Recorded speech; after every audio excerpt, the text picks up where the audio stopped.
கொஞ்ச நேரத்துக்கு அப்புறம் என் கையில மட்டும் ஏதோ ஈரமா இருக்கிற மாதிரியே இருந்துச்சு. என்ன அப்படின்ட்டு பார்த்தா ஃபுல்லா பிளட். அதுக்கப்புறம் பார்த்தா நான் டாக் லாங்குவேஜ் பேச ஆரம்பிச்சிட்டேன். Wait a minute. Who are you?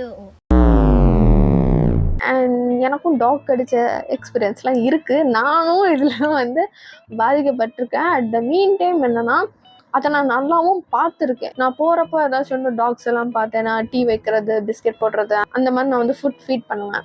One day என்ன ஆச்சுன்னா, லைக் அப்போ வந்து ஹெவி ரெயின். நான் வந்து ஓரமா நிக்கிறேன். என்னால வந்து வீட்டுக்கும் போக முடியல. ஸோ கடைக்கு உள்ளே எங்கேயுமே போக முடியல. நான் நடுவில் வந்து ஒரு ரோட் சைடு ஓரமா வந்து நான் நின்றுட்டு இருக்கேன்.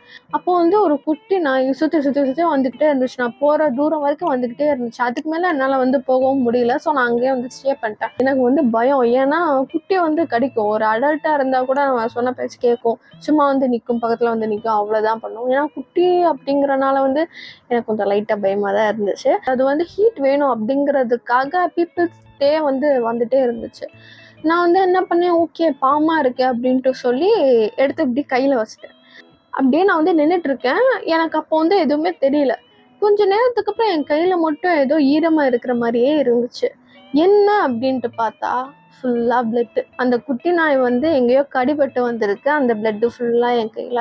இதை மட்டும் எங்க அம்மா பார்த்தாங்கன்னு வைங்க, செருப்பால எடுப்பாங்க கைஸ். அதனால நான் யார்கிட்டயுமே சொல்லலை. அதுக்கப்புறம் பார்த்தா நான் டாக் லாங்குவேஜ் பேச ஆரம்பிச்சிட்டேன் கைஸ்.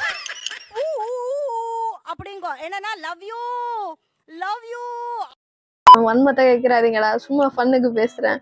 ஸோ எனக்கு இந்த மாதிரி ஆச்சு. பட் எனக்கு வந்து அது நான் உடனே நான் வந்து வாஷ் பண்ணிட்டேன். என்ன பண்ணுமோ அதை வந்து நான் வந்து பண்ணிட்டேன். அதனால எனக்கு பிரச்சனை இல்லை.